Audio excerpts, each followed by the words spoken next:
Assalamualaikum warahmatullahi wabarakatuh. Waalaikumsalam warahmatullahi wabarakatuh. Alhamdulillahirabbil alamin. Bersyukur sekali kita kepada Allah Subhanahu wa taala bahwa pada hari ini, pada kesempatan ini Allah gerakkan hati kita untuk mau mempelajari agama Allah. Ini merupakan nikmat yang Masya Allah sangat besar, karena sehat saja tidak cukup jika hati ini tidak digerakkan oleh Allah untuk memaui agama kita ini. Dan inilah yang antara lain hal-hal yang perlu kita takutkan pada diri kita kalau iman ini berubah. Takut itu hal yang wajib bagi orang yang beriman. Lalu apa saja yang termasuk wajibnya takut, dan bagaimana takut itu merupakan hal yang wajib bagi kita? Mari kita pelajari bersama-sama. Bismillah, alhamdulillah, salatu wassalamu ala rasulillah wa ala alihi wa ashabihi wa mawalah mabad. Kita lanjutkan membaca kitab A'malul Qulub. Kita masuk di pembahasan wujubul khauf, yaitu wajibnya takut. Qala musannif hafizahullah ta'ala, al-khaufu minallahi subhanahu wa ta'ala wajibun min ahamil wajibatis syar'iyyah.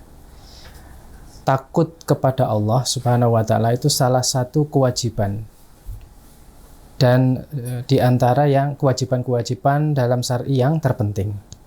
Takut kepada Allah adalah salah satu kewajiban, termasuk salah satu dari kewajiban-kewajiban syariat yang penting. Wa min a'dhamiha, dan termasuk yang paling agung, kewajiban yang paling agung dalam syariat kita. Lima yatarattabu alaihi minal asaril muhimmah.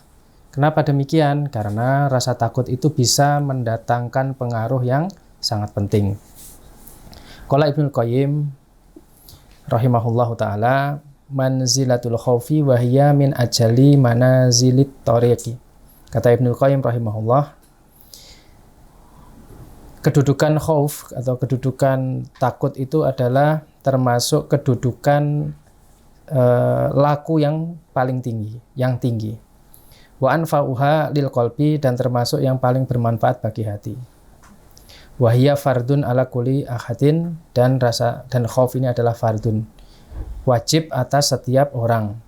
Kedudukannya sangat tinggi dan sangat penting atau sangat bermanfaat bagi hati, dan itu adalah kewajiban bagi setiap orang. Apa dasarnya? Nanti kita baca di bawah ada.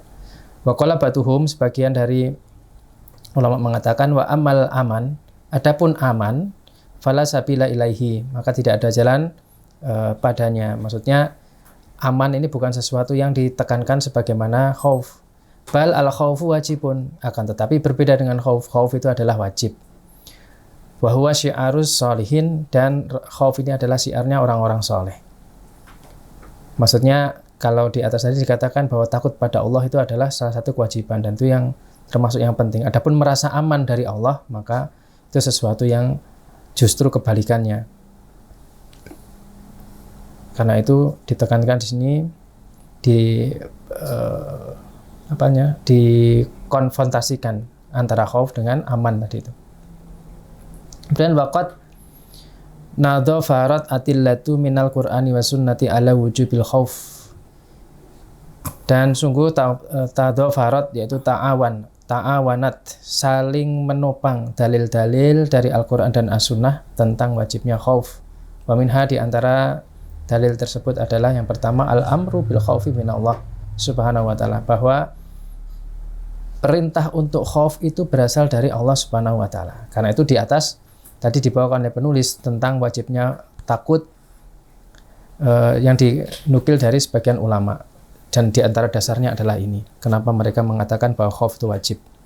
Qala ta'ala, Allah ta'ala berfirman, wa iyaya farhabun, dan hendaknya kepadaku, hanya kepadaku, farhabun, yaitu khaufuna, kalian semua takut. Fahada amrun biruhbatihi, ini adalah perintah untuk takut kepada Allah. Wal amru, dan yang disebut dengan perintah itu adalah yaqtadil wujub, itu konsekuensinya adalah wajib, berkonsekuensi wajib. Perintah dari Allah berkonsekuensi wajib. Karena itu dikatakan khauf kepada Allah hukumnya wajib berdasarkan ayat ini. Wa qala ta'ala, Allah ta'ala juga berfirman, fala takhshaw an-nasa fakhshawni, janganlah kalian takut kepada manusia, dan tetapi takutlah kepadaku. Qala As-Sa'di rahimahullah, kata Syekh As-Sa'di dalam tafsir beliau, amara ta'ala bi khasyatillati hiya aslu kulli khairin. Amara ta'ala, Allah Ta'ala memerintahkan bi khasyati, dengan takut atau untuk takut. Allati hiya aslu kulli khairin, yang mana takut itu adalah pokok dari segala kebaikan.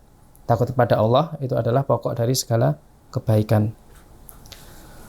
Faman lam yakhsyallah, siapa yang tidak takut kepada Allah, lam yankifu an maksiatihi, dia tidak akan berhenti dari maksiatnya. Walam yamtasil amrohu, dan tidak akan tunduk patuh kepada perintah Allah.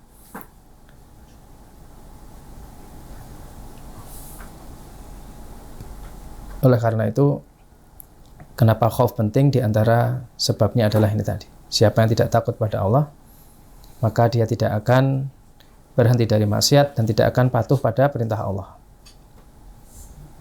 Maka dikatakan bahwa khauf adalah aslu kulli khairin, pokok dari segala kebaikan, takut pada Allah. Dan yang kedua, ju'ilal khaufu syartan min syurutil iman. Khauf, rasa takut itu dijadikan sebagai salah satu syarat dari syarat-syarat iman. Khauf, takut, dijadikan sebagai salah satu syarat dari syarat-syarat iman. Dasarnya adalah firman Allah Ta'ala, innama dzalikumu syaitanu yukhawwifu awliya'ahu. Syaitan itu semata-mata menakut-nakuti, yaitu menakut-nakuti kalian dengan wali-wali syaitan itu. Maka kata Allah, fala takhafuhum, janganlah kalian takut pada wali-walinya syaitan itu. Wa khafuni, akan tapi takutlah kalian kepadaku, in kuntum mu'minin, jika kalian beriman. Ada frasa atau kalimat in kuntum mu'minin, jika kalian beriman, makanya dijadikan khauf itu sebagai salah satu syarat dari syarat-syarat iman. Qala Asadi rahimahullah, kata Syekh Asadi dalam tafsir beliau, wa fi hadhil ayat, maka dalam ayat ini wujubul khaufi minallahi wahdah, wajib takut kepada Allah saja. Wajib takut kepada Allah saja. Karena syaitan menakut-nakuti kita untuk takut pada wali-walinya, penolong-penolong syaitan. Tapi oleh Allah dicegah, dilarang untuk kita itu takut pada wali-wali syaitan, tapi diperintahkan hanya takut pada Allah saja jika kita ini orang yang beriman. Oleh karena itu beliau menjelaskan wujubul khaufi minallahi wahdah, wajib takut hanya kepada Allah saja. Wa annahu min lawazimil iman, takut kepada Allah termasuk konsekuensi dari iman. Fa'ala qadril imanil abdi yakunu khaufuhu minallah, maka semakin besar, jadi kadar iman seorang hamba itu berbanding lurus dengan rasa takutnya kepada Allah. Semakin besar iman seorang hamba kepada Allah, maka rasa takutnya akan semakin besar. Sebaliknya, semakin tipis iman seorang hamba kepada Allah, rasa takutnya pun akan semakin tipis. Itu yang poin yang kedua. Kemudian poin berikutnya, wusifar rusulu bi annal muhimmatahum al-indharu wa tahwifu. Para rasul itu disifati bahwa mereka itu adalah indhar. Indhar yaitu pemberi peringatan, wa takhwif yang menakut-nakuti. Al-indhar fil lughatil arabi al-i'lamu bisyai'il ladzi yukhifu. Indhar dalam bahasa Arab itu adalah i'lam, yaitu pengetahuan bisyai'in terhadap sesuatu alladzi yukhifu yang bisa membuat takut. Wa qala Raghib Al-Asfahani rahimahullah. Kata Raghib Al-Asfahani rahimahullah, al-indharu ikhbarun fihi takhwifun. Yang disebut dengan indhar atau peringatan itu adalah ikhbar, yaitu khobar, yaitu berita, informasi. Fihi, di dalam berita itu, informasi itu ada takhwif, yaitu unsur yang menakutkan atau menakut-nakuti. Kama anal tabsyira, kama anat tabsyira ikhbarun fihi sururun.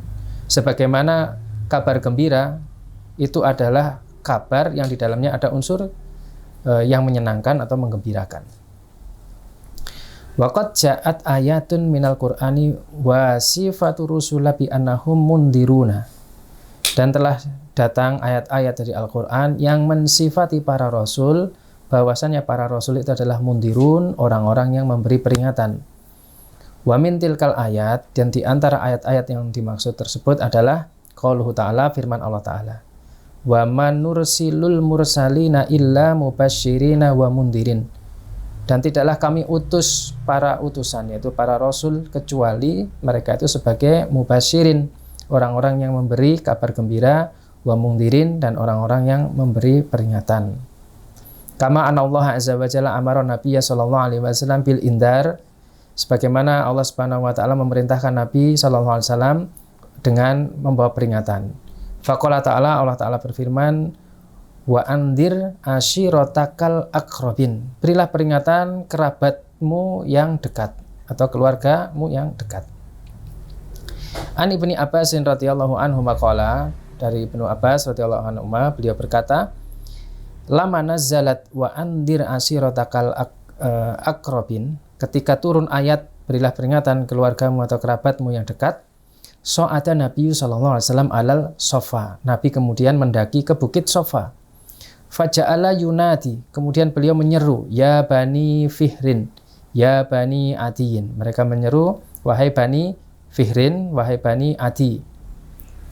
Li butuni Quraisy. Yang dimaksud butun itu adalah aqallu minal qabilah, termasuk kabilah-kabilah yang jumlahnya sedikit, yang masuk dalam kabilah Quraisy. Semuanya dipanggil. Hatta ijtama'u, sampai kemudian mereka semua berkumpul. Faja'ala rajulu idza lam yastati an yukhrija arsala rasulan. Hingga misalnya ada orang yang dia tidak mampu untuk keluar, dia mengutus utusan untuk ikut hadir di seruan Rasul itu. Lian duro mahwa, untuk melihat ada apa ketika Rasul mengumpulkan seluruh kabilah itu. Faja'a Abu Lahab, Abu Lahab juga datang, wa Quraisyun, dan orang-orang Quraisy yang lain. Faqala, maka kemudian Rasul bersabda, aro'aitakum lau akhbartukum anna khailan bil wadi. Bagaimana menurut pendapat kalian kalau aku beri informasi, aku kabarkan pada kalian bahwasanya ada khailan. Khailan itu bermakna jaisan, yaitu pasukan, bil wadi, di lembah. Turidu an tughira alaikum, yang tentara itu ingin menyerbu kalian. Akuntum musaddiqi, apakah kalian akan membenarkanku? Qalu, mereka berkata, na'am, ya. Ma jarrabna alaika illa sidqan. Kami ini tidak mengenalmu kecuali engkau itu orang yang jujur. Qala, maka kata Rasul, fa inni nadhirun lakum, maka sesungguhnya aku adalah orang yang memberi peringatan untuk kalian. Baina yadai adabin syadidin, yaitu terhadap adab yang keras atau yang pedih. Ini keterangan dari Ibnu Abbas.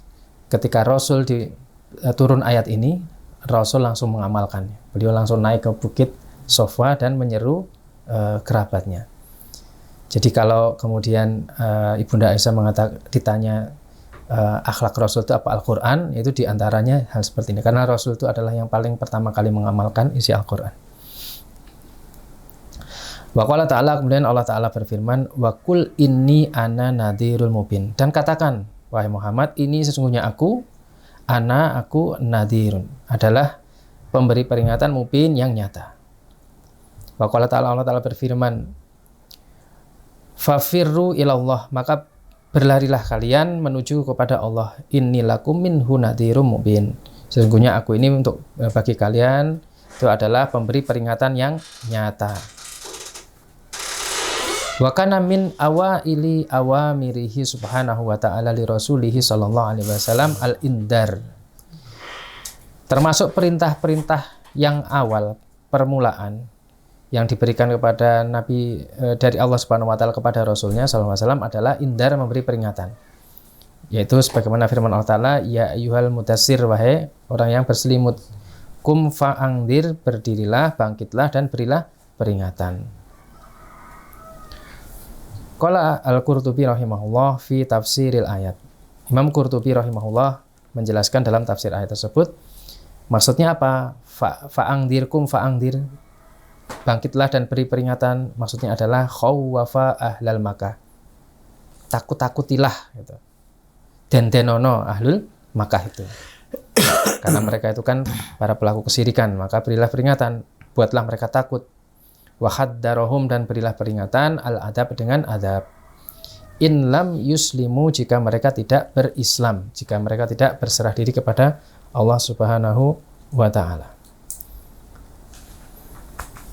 Jadi kalau ada orang yang menasehati dengan menakut-nakuti itu bukan kemudian seperti yang dicela oleh sebagian orang, agama ngeden-ngeden itu ya gitu. Dan sebagian orang segitu. Janganlah buat orang itu takut. Padahal ini yang pertama kali turun, kan di antara yang awal-awal turun. Nah, Justru suruh menakut-nakuti. Fa'angdir. Tapi sekarang kalau kita bicara agama dari sini kesannya gitu. Tidak humanis lah, janganlah buat takut, jangan buat umat itu lari dan seterusnya. Artinya humanisme sebagai mikyasnya. Bukan agama sebagai mikyasnya. Allah Ustaz. Kemudian wa an Abi Musa radhiyallahu anhu qala Rasulullah sallallahu alaihi wasallam, dari Abu Musa beliau berkata, Rasul bersabda, masali wa masaluma ba'asani Allah. Permisalanku dengan permisalan apa yang Allah utus aku dengannya. Kama sali rajulin, sebagaimana seseorang ata kauman, mendatangi satu kaum.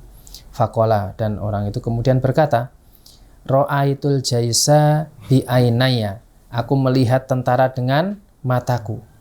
Wa inni ana nadhiru al-uryanu, sesungguhnya aku ini adalah pemberi peringatan yang telanjang. Nanti ada maknanya apa yang dimaksud dengan an-nadhiru al-uryan.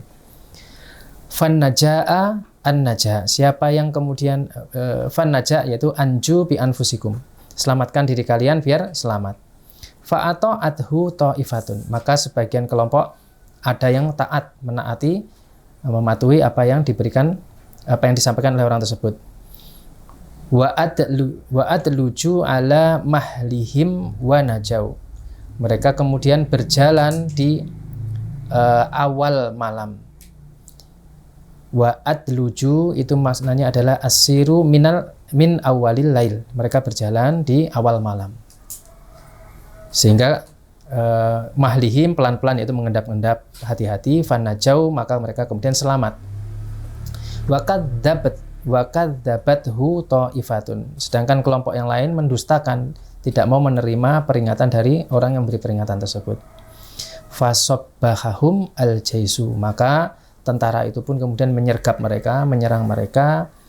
Fajtahahum, dan akhirnya mereka pun hancur atau binasa.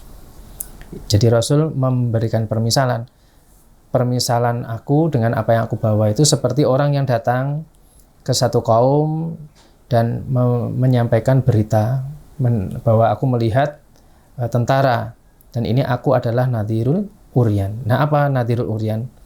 Yang disebut dengan an-nadhiru al-uryanu, atau memberi peringatan yang telanjang, itu adalah asluhu, asalnya anna rajulan, bahwasanya ada seorang laki-laki lakiya jaisan, dia bertemu dengan satu pasukan.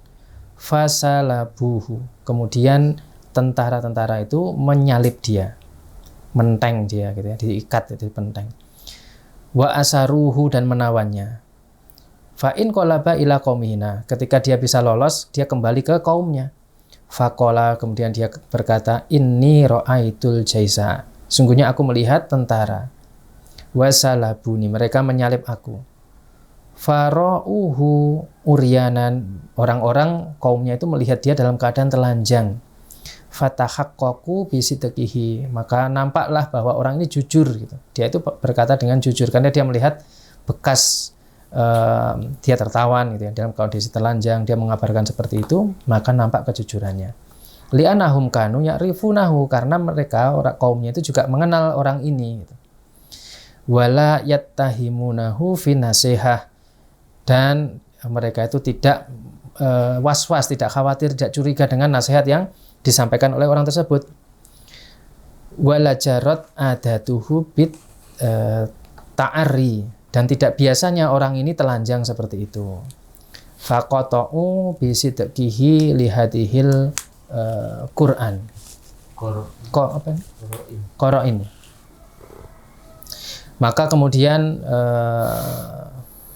mereka memastikan kebenarannya terhadap apa yang dibawa oleh orang ini.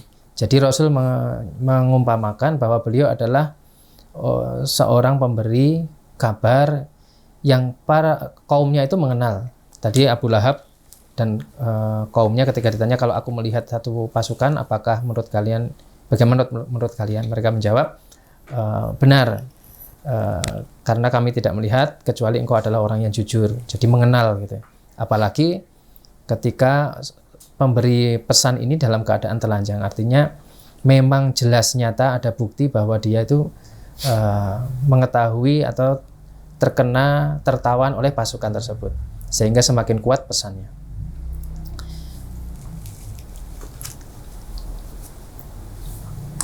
Ini untuk meyakinkan kaumnya bahwa apa yang dibawa oleh Rasul itu adalah sesuatu yang benar. Faqad kana al-arabu idza ra'a ahadahum jaisan yughiru ala qabilatihi qad iqtaraba. Dahulu orang-orang Arab itu jika mereka melihat, salah satu dari mereka melihat ada tentara, maka mereka segera bergegas untuk mendatangi kabilah yang terdekat. Wa huwa fil kharij, ya, dia datang dari luar. Wala tadri qabilatuhu, dan kabilah itu bisa jadi tidak mengenal dia. Ja'a yarkudu, kemudian dia datang memberi kabar itu sambil berlari. Wa yukhli'u siyabahu, dan mencopoti, menanggalkan pakaiannya. Wa huwa yasrahu, dan dia berteriak menyampaikan kabar itu. Hatta yubayyinu lahum haulal musibah allati sanat zilu bihim. Satan zilu bihim. Hingga kemudian jelaslah bagi mereka, bagi kaumnya itu, yaitu sesuatu yang mengerikan yang menimpa, yang akan satan zilubihim, yang akan menimpa mereka. Datangnya orang asing yang tidak dikenal kemudian berteriak memberikan kabar sambil mencopoti bajunya, ini untuk meyakinkan orang yang tidak mengenal dia bahwa apa yang dia bawa itu benar. Wa fada khatul khatri, kemudian untuk memberitahu tentang besarnya bahaya. Wa hadhihi asyadu anwa'in nadarat indal arabi. Nah, yang demikian ini termasuk jenis peringatan yang sangat besar, maksudnya sangat berat, serius gitu menurut orang Arab. Kalau ada orang datang memberi peringatan seperti itu adalah jenis peringatan yang sangat serius gitu intinya. Waqad ista'araha an-nabiy sallallahu alaihi wasallam fi khitabihi lahum. Nah, Rasul kemudian meminjam istilah tersebut, meminjam istilah apa? An-nadir al-uryan dalam rangka untuk meyakinkan kaumnya dalam khutbah beliau. Wa khatabahum bima ya'rifunahu min khalihim. Kemudian Rasul berkhutbah menyampaikan kepada mereka dengan sesuatu yang mereka itu mengetahuinya. Liyubayyinu lahum ahmiyata ma ja'a bihi, untuk menjelaskan kepada mereka pentingnya sesuatu yang Rasul bawa. Jadi kalau ada pasukan datang hendak menyerang itu kan sesuatu yang umum atau bukan umum ya, sesuatu yang terjadi di zaman itu ya. Dan lalu ada yang memberi kabar. Nah, kalau diberi kabar tentang datangnya pasukan itu saja kalian bisa percaya, ini lebih berat daripada datangnya pasukan yang akan menghancurkan kalian. Dan apa namanya, pemberi kabar ini orang yang ma'ruf di kalangan mereka dengan kejujurannya, Jadi diyakinkan dulu. Ketika mereka sudah membenarkan ini jujur, ini benar, bisa dipercaya, begitu disampaikan ternyata mereka menolak. Gitu. Dan ini ada proses untuk mengajak berpikir.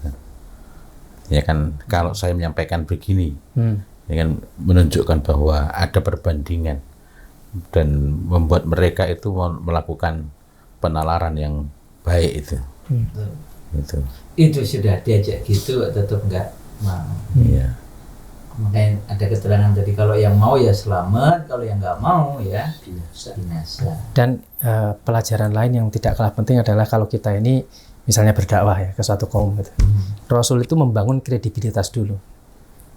Rasul itu terkenal sebagai al-amin, dipercaya, diterima. Begitu menyampaikan kemudian ada yang menolak, itu bukan karena ditolak dari sisi adab akhlak pembawaannya, tapi karena ternyata memang Artinya hidayah yang seperti itu saja bisa ditolak, ya. apalagi kalau kita ini tidak melengkapi diri dengan kepatutan. Betul itu.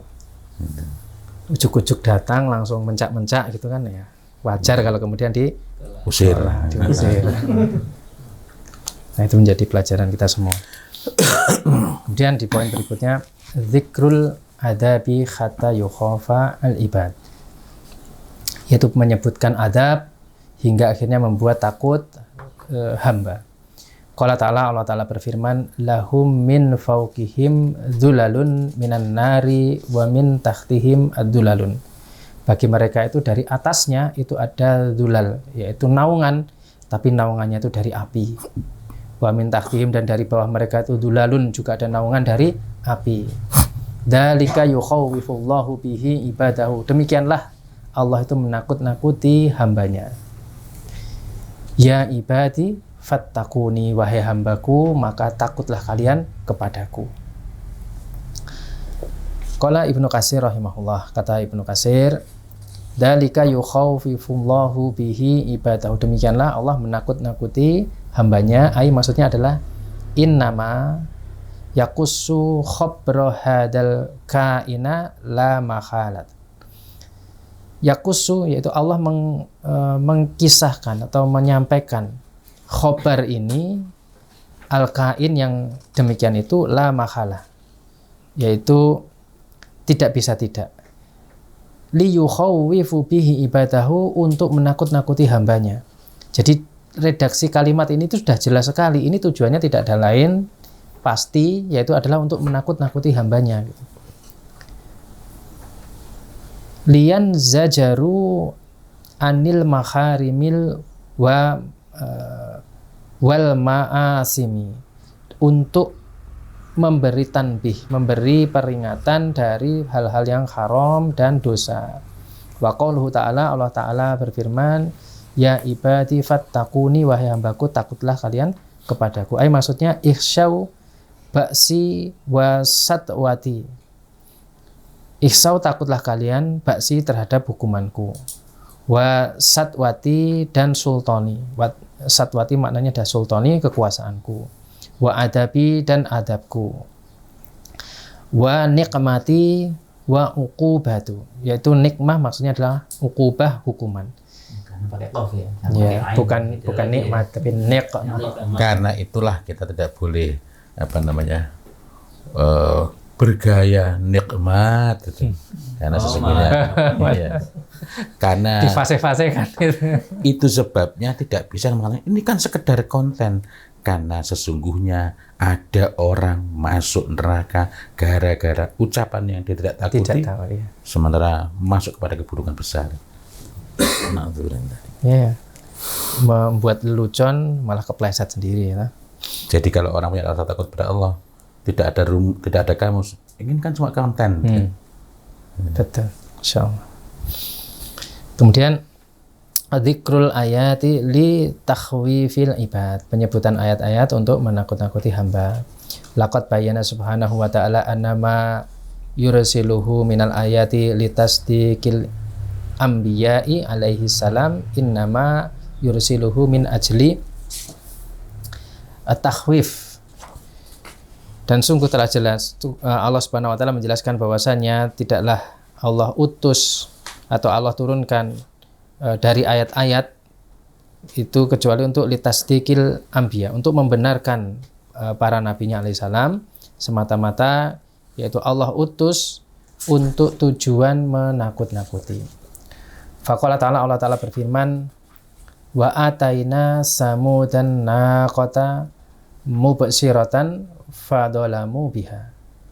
Dan kami datangkan kepada kaum Samud naqatan. Naqatan adalah unta betina. Mubasiratan sebagai bayyinah wadihah, sebagai penjelas yang gamblang, akan tetapi fadolamu biha, mereka kemudian mendolimi. Wa manursilu bil ayati illa takhwifan, dan tidaklah kami utus, tidaklah kami turunkan ayat-ayat kecuali takhwifan sebagai untuk menakut-nakuti. Wa katalikal ayatul kauniyah wa innama yurihallahu li ibadihi li ajli an yukhafu. Demikian juga dengan ayat kauniyah, Allah itu memperlihatkan kepada hambanya dengan tujuan untuk menakut-nakutinya. Qala ta'ala, Allah Ta'ala berfirman, huwallazi yurikumul barqa khaufan wa tama'an wa yunsi'us sahaba thiqala. Dia, yaitu Allah, alladzi yang yurikum, memperlihatkan pada kalian al-barqa, kilat. Kenapa diperlihatkan kilat? Khaufan, untuk menakut-nakuti. Wa tama'an, dan sekaligus juga harapan. Kilat itu sesuatu yang menakutkan, tapi juga mengandung harapan karena adanya kilat dekat dengan hujan. Wa yunsi'u as-sahab, kemudian juga mengirimkan mendung as-siqala yang berat, yang berisi dengan hujan. As-siqala bil matar, kalau di jalan dijelaskan gitu. Jadi ayat kauniyah berupa kilat itu adalah salah satu ayat yang Allah gunakan untuk menakut-nakuti hambanya, sekaligus memberikan harapan. Wa kadzalika al-khusuf, demikian juga dengan gerhana. Wal khusuf, gerhana khusuf tadi gerhana bulan, wal khusuf dan gerhana matahari.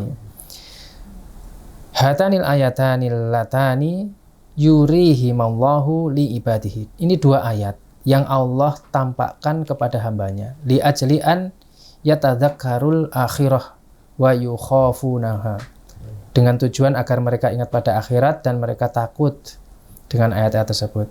Fa inna syamsa wal qamar sayadhabu nuruhuma yaumal qiyamah. Karena sesungguhnya matahari dan bulan itu cahayanya akan lenyap pada hari kiamat. Jadi ketika gerhana itu harusnya menjadi ajang untuk mawas diri dan introspeksi, muhasabah bagi seorang yang beriman, bukan menjadikannya perayaan atau malah di nanti-nanti. Ya itu kalau orang yang punya kompetensi untuk meneliti ya monggo, tapi kalau kemudian malah untuk melakukan hal-hal yang harusnya takut tapi malah tidak takut, nah ini musibah. Harusnya datang gerhana itu bersegera ingat Allah, melaksanakan sholat gerhana, kemudian bersedekah, bagian dari melaksanakan perintah Rasulnya kan. Kadang cuma sibuk untuk bikin status, motret, tapi tidak konten. Apa? Konten yang ternyata nggak ada isinya gitu ya. Yang ternyata cuma untuk biar heboh-hebohan. Nah, Fa'an Abi Hurairah radhiyallahu anhu ani Nabi sallallahu alaihi wasallam qala asy-syamsu wal qamaru mukawwarani yaumal qiyamah. Dari Abu Hurairah radhiyallahu anhu bahwasanya Nabi sallallahu alaihi wasallam bersabda, matahari dan bulan mukawwarani, yaitu digulung pada hari kiamat. Fal khusuf wal kusuf yudzakkirani bidzalika. Maka gerhana bulan, gerhana matahari itu mengingatkan demikian itu. Fa'an Abi Bakrah radhiyallahu anhu qala Rasulullah sallallahu alaihi wasallam inna syamsa wal qamara ayatani min ayatillah. Sesungguhnya matahari dan bulan itu adalah dua ayat dari ayat-ayat Allah. La yankasifani li mauti ahadin, itu tidaklah terjadi karena matinya seseorang, walali hayatihi, atau hidupnya seseorang, walakin Allah, akan tapi Allah Ta'ala yukhawwifu biha ibadahu, untuk menakut-nakuti hambanya. Ini ayat ini dibaca ketika khutbah, beliau naik mimbar setelah sholat gerhana, karena ada sebagian orang pada saat terjadi gerhana mengaitkan dengan kematian putra beliau Ibrahim.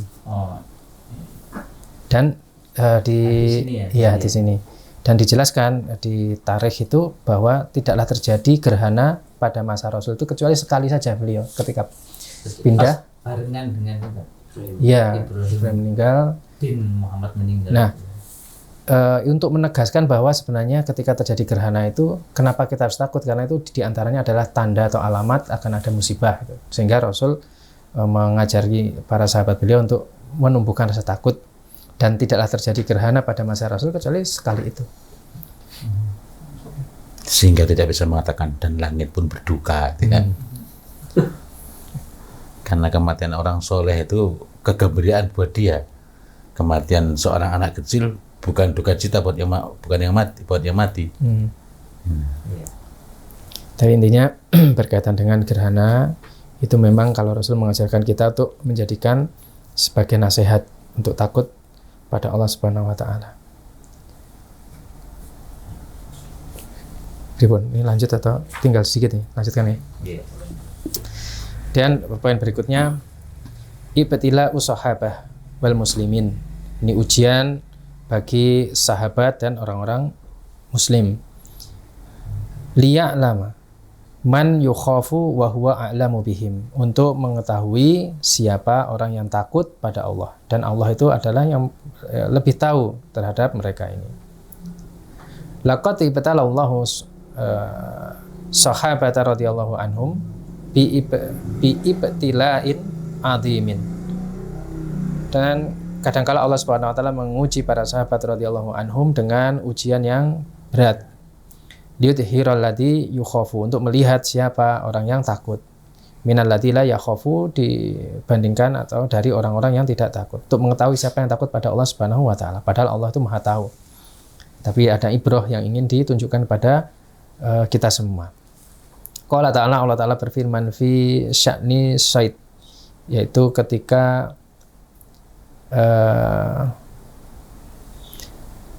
dalam urusan berburu ya, larangan berburu.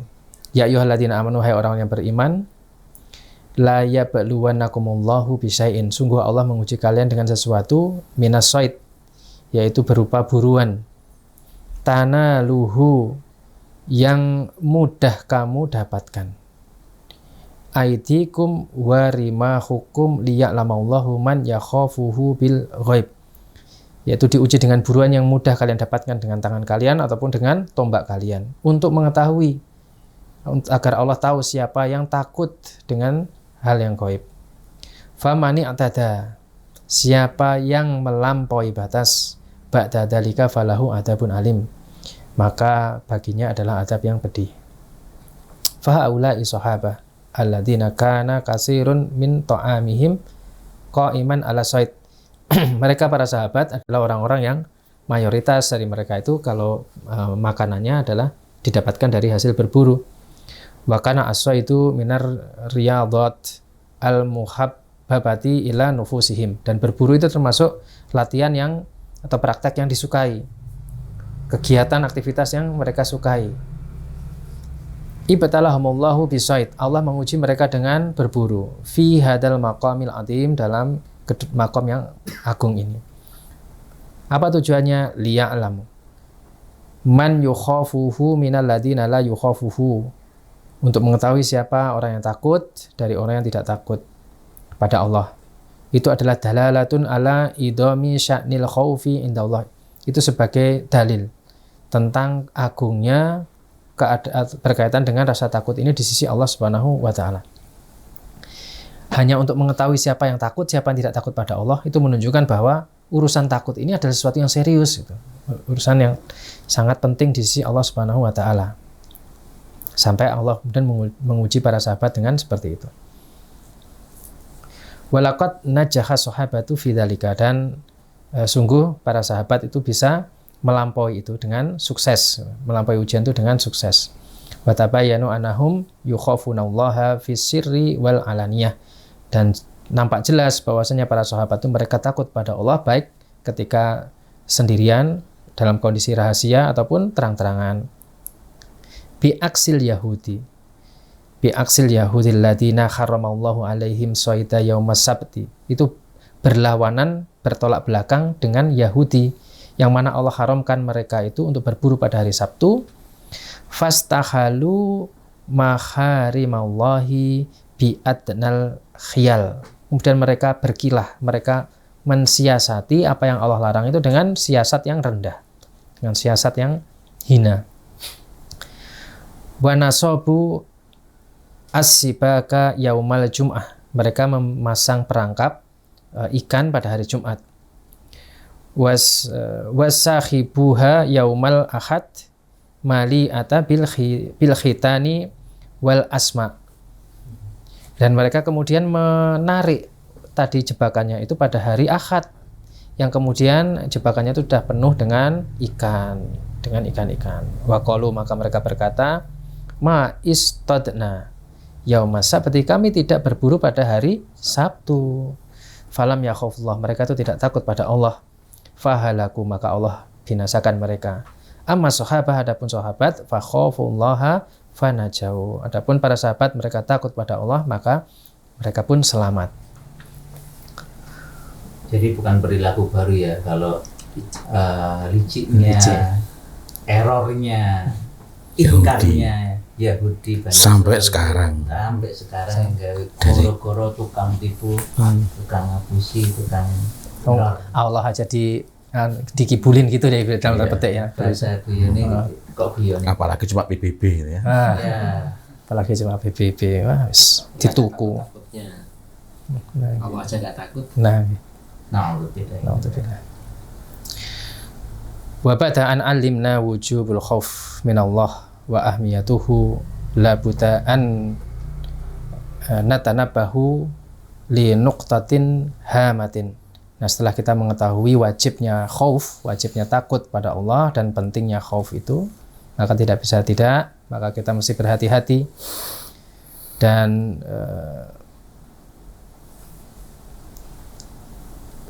kita harus memperhatikan poin-poin berikut ini yang penting ini. Wahia diantaranya adalah annal khaufa minallahi ala maqamaini, bahwa takut kepada Allah itu ada dua maqam. Ada dua kedudukannya, ada dua levelnya. Yang pertama al-maqamul awal, kedudukan yang pertama adalah al-khaufu min adabillah, takut terhadap adab Allah. Al-maqamu tsani, maqam yang kedua adalah al-khaufu minallahi nafsihi, takut terhadap Allah itu sendiri. Yang pertama takut terhadap adab Allah, yang kedua takut terhadap Allah itu sendiri. Ini maqamnya. Wal maqamul awal, adapun maqam yang pertama huwa alladzi yanza'u ilaihi amatun nas. Nah, maqam yang pertama ini adalah maqamnya orang-orang pada umumnya. Fahum yukhafuna min dukhulinar, mereka itu takut masuk dalam neraka. Wa yukhafuna min adabillahi dunyawi, dan mereka takut terhadap adab Allah yang berkaitan dengan dunia mereka. Wal ukhrawi, juga berkaitan dengan akhirat mereka. Waqad la yatanabbahuna ila adamatillah, mereka tidak mengambil atau tidak takut berkaitan dengan keagungan Allah. Jadi takutnya berupa ancaman-ancaman tadi itu, adab berkaitan dengan dunia maupun akhirat, tapi tidak terhadap Allah itu sendiri. Wala yatanabbahuna ila ahmiyatil khaufi min dzatihi subhanahu, dan mereka belum memperhatikan benar-benar tentang pentingnya takut kepada Allah itu sendiri. Itu maqam takut yang pertama. Wal amatu la yakhafuna illa inda dzikril ikhraq, dan orang pada umumnya itu tidaklah takut kecuali ketika disebutkan ikhraq, yaitu apa? Terbakar, siksa yang membakar kayak gitu. Wa dzikris salasil, disebutkan misalnya bencana, ada rantai salasil itu rantai, ada belenggu, ada rantai, ada neraka yang terbakar yang panas, wa'il adab, dan berbagai macam jenis adab ila akhir. Harus disebutkan ancaman yang benar-benar secara zahir fisik kebayang ya, baru orang baru kemudian pada takut itu kalau orang awam. Jadi kalau kita hanya mengatakan bahwa keping rupiah kita ini akan menguatkan musuh, itu nggak ngefek. Tapi kalau ente pingin 2 minggu lagi sudah diabetes dalam kondisi yang parah, minumlah Coca-Cola setiap hari, dijamin 2 minggu kemudian yang ini sebenarnya cocoknya untuk membersihkan WC itu akan merusak usus Anda. Barulah itu takut ya orang. Dan itu faktual itu.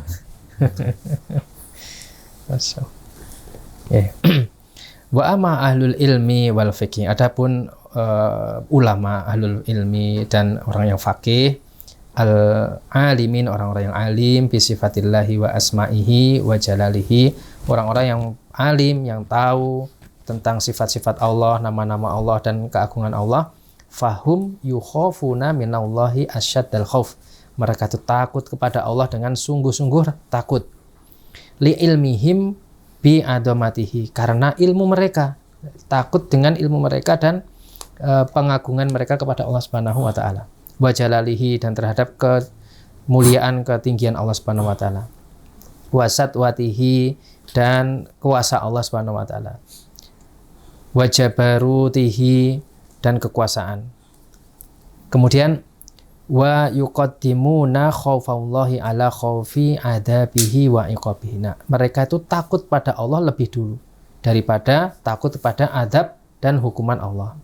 Wa taksairu juluduhum inda dzikrihi subhanahu wa ta'ala, dan mereka kemudian meremang, gemetar kulitnya ketika mereka menyebut nama Allah Subhanahu wa ta'ala. Baru disebutkan Allah, karena mereka paham tentang keagungan Allah, tentang kuasa Allah, mereka itu sudah langsung muncul rasa takut, merinding, meremang, bergetar kulitnya mereka itu.